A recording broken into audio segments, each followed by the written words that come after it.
ஸ்ரீமதே ராமானுஜாய நமக. ஆண்டாள் திருவடிகளே சரணம். அனைவருக்கும் அடியேனுடைய பணிவான நமஸ்காரம். திருப்பாவையுள் நூற்றந்தாதிங்கிற தலைப்பில் இன்றைக்கு 14வது பாசுரத்தை நாம் முதல்ல அனுசந்தானம் பண்ணுவோம். உங்கள் புழக்கடை தோட்டத்து வாவியுள் செங்கல் நீர் வாய் நெகிழ்ந்து ஆம்பல் வாய் கூம்பினகான் செங்கல் பொடி கூற வெண்பல் தவத்தவர் தங்கள் திருக்கோயில் சங்கிடுவான் போதந்தார் எங்களை முன்னம் எழுப்புவான் வாய் பேசும் நங்காய் எழுந்திராய் நானாதாய் உடையாய் சங்குடு சக்கரமேந்தும் தடக்கையன் பங்கைய கண்ணானை பாடேலோர் எம்பாவாய். இந்த பாசுரத்தில் சொல்லப்பட்ட அறிவுரை என்ன அப்படின்னா, எல்லோரையும் நாவினால் ஜெயிக்கணும் அப்படிங்கிற அறிவுரை. இந்த பாசுர தோழிய நங்காய், நானாதாய், நாவுடையாய் அப்படின்னு அழைக்கிறார் நம்ம ஆண்டாள். ஆண்டாள் தமிழை ஆண்டாள்னு சொல்வதற்கு இந்த பதங்களே சாட்சி. எப்பேற்பட்ட வார்த்தை நயம் பாருங்கோ. முதல் பதம் நங்காய் அப்படின்னு அழைக்கிறார். நங்காய் அப்படின்னா என்ன அர்த்தம்? குணப்பூர்த்தி உடையவள் அப்படின்னு அர்த்தம்.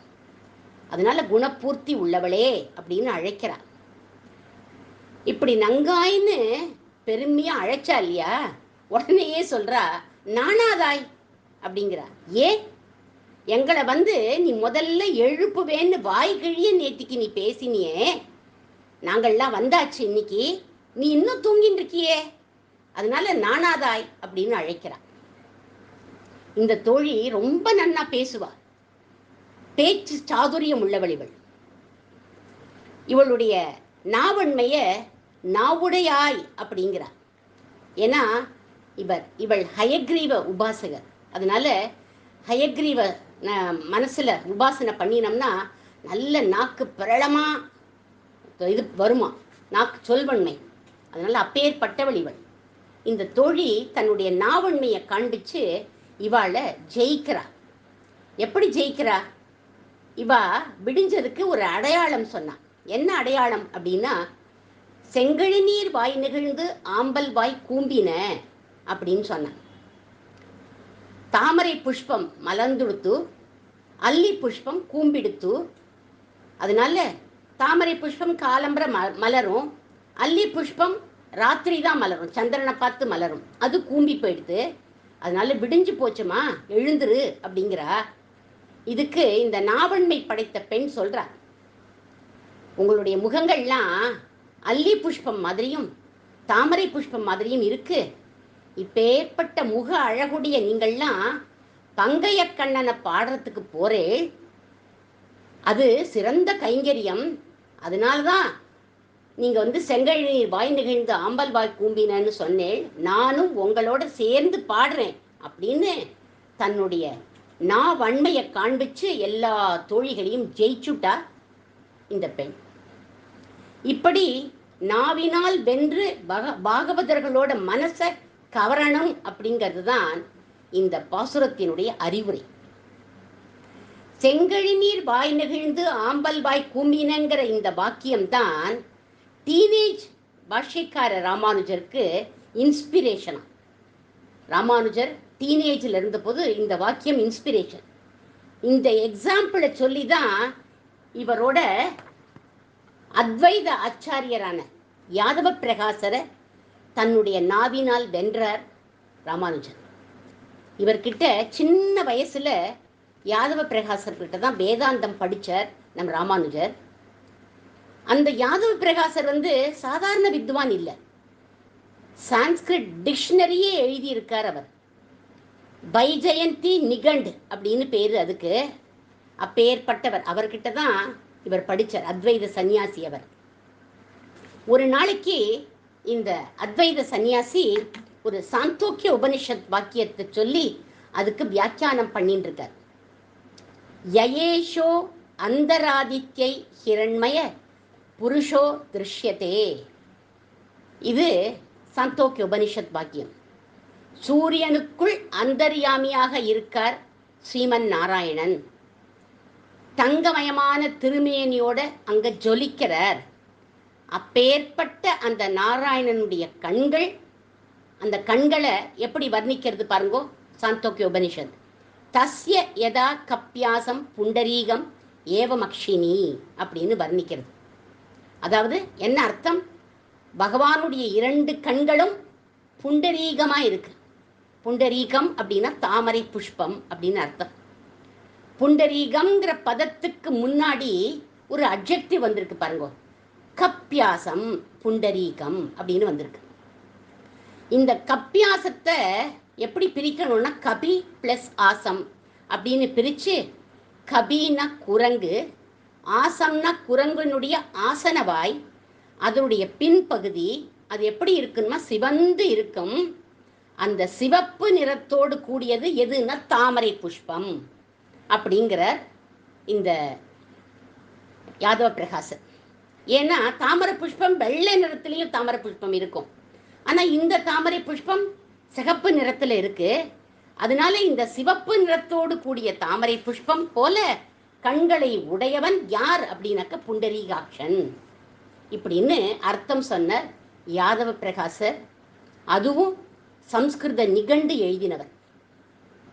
ஆமா, இதுல சொன்னதுல என்ன தப்பு என்ன குறை அப்படின்னா, பகவானை தியானம் பண்ற போது குரங்கினுடைய சிவந்த பின்பகுதி தான் நமக்கு ஞாபகத்துக்கு வரும்.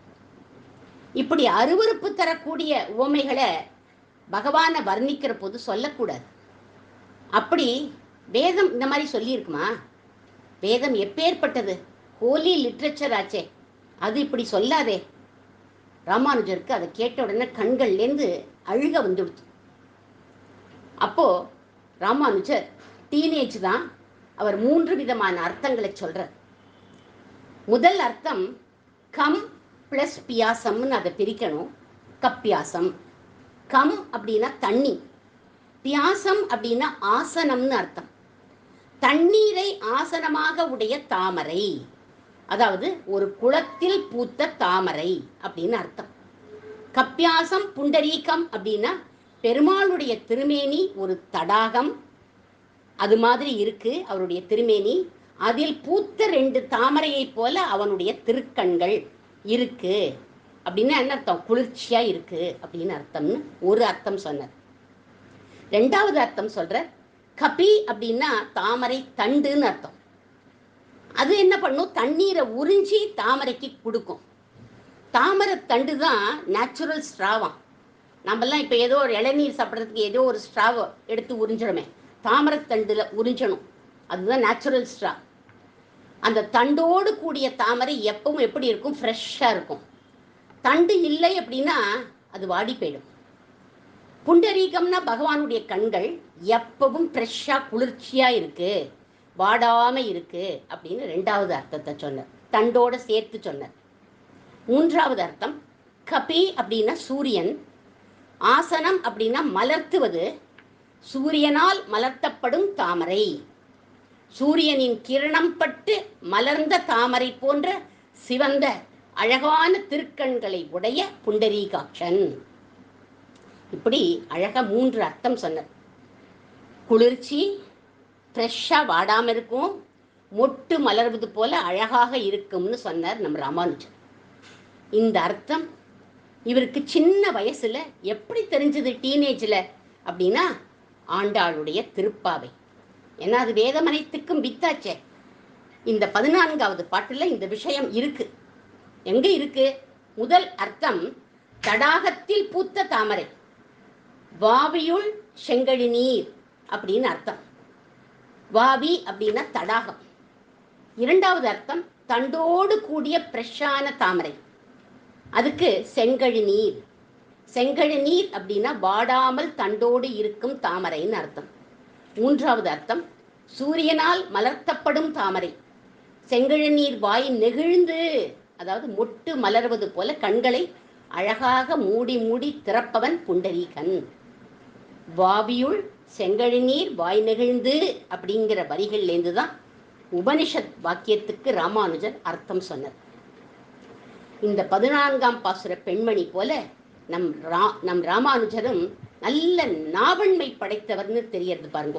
இப்படி அழகா எக்ஸ்பிளைன் பண்ற போது ராமானுஜருடைய நாவன்மையை திருவரங்கத்து அமுதனாரும் ஒரு ராமானுஜ நூற்றந்தாதி பாசுரத்தில் சொல்ற.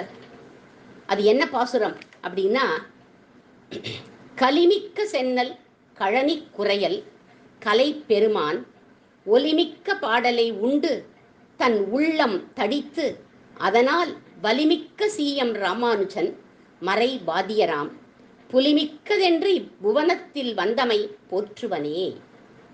இந்த பாசுரத்துக்கு கிருஷ்ணபிரேமி மகராஜ் ரொம்ப அழகாக வியாக்கியானம் பண்ணியிருக்க.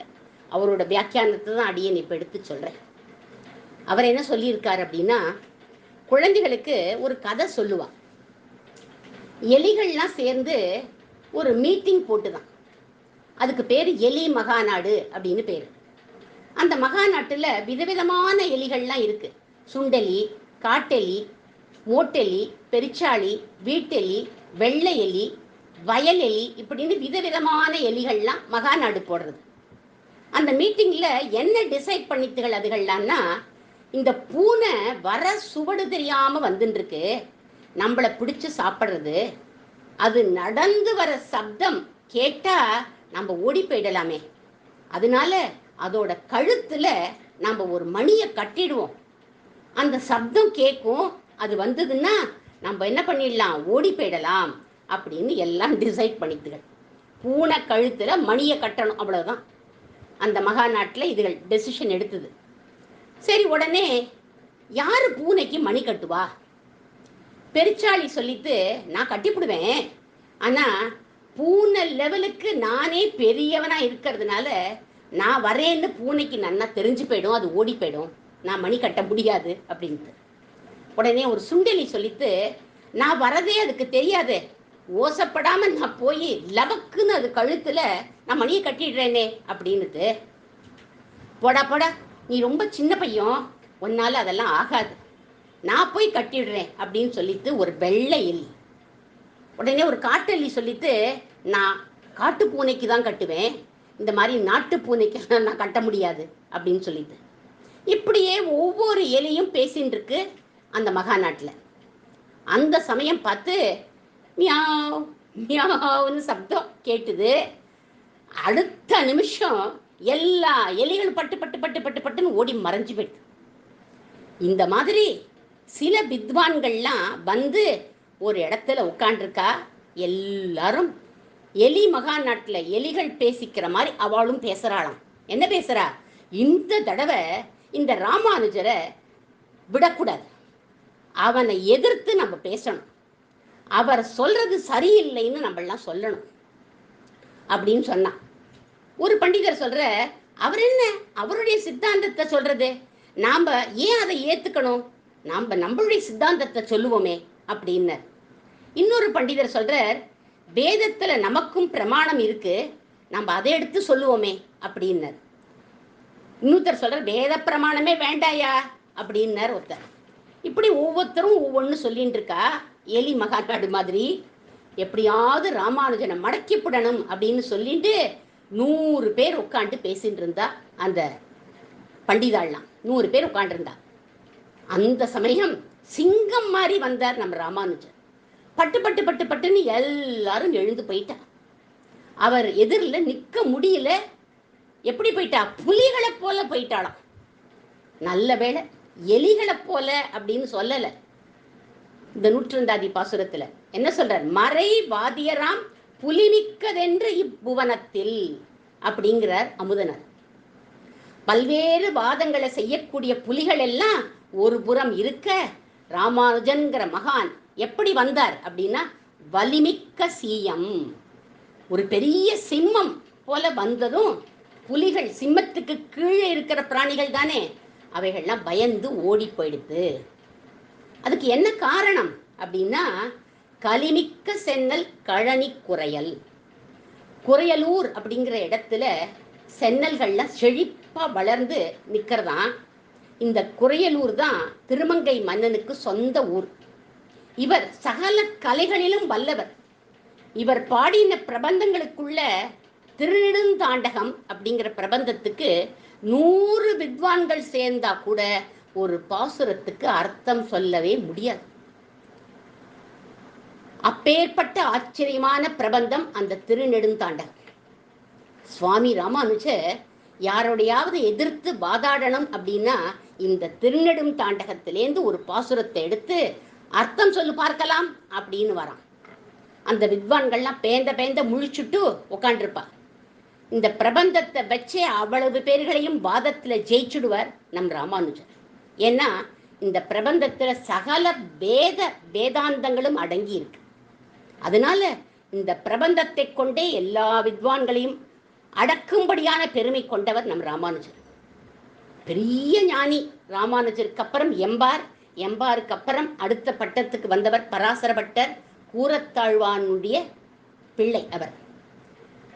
அந்த பராசரர் பட்டர்கிட்ட நம்ம ராமானுஜர் சொல்றார், கூப்பிட்டு சொல்றார், பட்டரே, மேலக்கோட்டையில ஒரு பெரிய அத்வைதி மாதவாச்சாரியார்னு அவருக்கு பேரு, அவரோட போய் நீ வாதம் பண்ணு. எதுல நீ வாதம் பண்ணணும் தெரியுமா? ஜெயிச்சு வரலாம் தெரியுமா? திருநெடுந்தாண்டக பாசுரத்திலேருந்து ஒரு பாசுரம். என்ன பாசுரம்? முளைக்கதிரை குறுங்குடியுள் முகிலை அப்படின்னு ஆரம்பிக்கிற பாசுரத்தை சொல்லி அந்த மாதவாச்சாரியோட வாதம் பண்ணி நம்மளோட வைணவ சித்தாந்தத்துக்கு நீ அழைச்சிட்டு வா அப்படின்னு.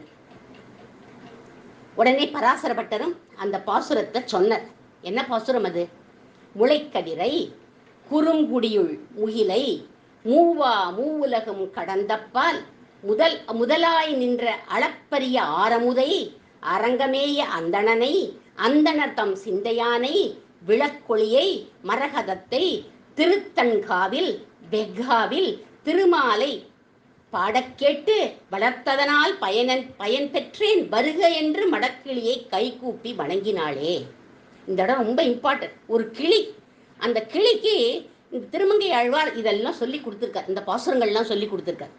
சொல்லி கொடுத்த உடனே அது என்ன பண்ணிட்டு, திருமங்கை ஆழ்வார் ரொம்ப சோர்வா அங்கேருந்து வர அது இந்த பாசுரங்கள்லாம் பாட ஆரம்பிச்ச உடனே, ஆஹா பாடிட்டியே நீனு கை கூப்பி வணங்கிட்டாராம் அந்த மடக்கிளிய அப்படின்னு அவர் இதுல சொல்றார். இதுல இருக்கிற என்ன சித்தாந்தம், என்ன வேதாந்த கருத்து, அதெல்லாம் அவளுக்குள்ளே டிஸ்கஸ் பண்ணிட்டார். இப்படி இந்த மாதவாச்சாரியோட தர்க்க ரீதியா அந்த பாசுரத்துக்கு விளக்கம் சொன்னார் பராசர பட்டர், ஜெயிச்சுட்டார். அந்த மாதவாச்சாரியாருக்கு நஞ்சியர் அப்படிங்கிற பட்டப்பெயரை சுட்டி ஆச்சாரிய குரு பரம்பரையில உட்காத்தி வச்சுட்டார். ராமானுஜர், அதுக்கப்புறம் எம்பாருக்கு அப்புறம் பராசர பட்டருக்கு அப்புறம் நஞ்சியர் அப்படிங்கிறவர் குரு பரம்பரையில வர. இப்படி நாவன்மை மிக்கவர் நம் ராமானுஜர். இந்த பாசுரத்துல உள்ள பெண்மணியை போல அப்படின்னு சொல்றா. ஆண்டாளையும் இப்படி சொன்ன ஆண்டாளுக்கும் ராமானுஜருக்கும் அடியேன் மங்களம் பாடி அமைகிறேன். ராமானுஜர் நூற்றந்தாதியோடு நிறைவு செய்வோம். ஆண்டாள் திருவடிகளே சரணம். கலிமிக்க சென்னல் கழனி குறையல் கலை பெருமான் ஒலிமிக்க பாடலை உண்டு தன்னுள்ளம் தடித்து அதனால் வலிமிக்க சீயமி ராமானுசன் மறைவாதியராம் புலிமிக்கதென்று இப்புவனத்தில் வந்தமை போற்றுவனே.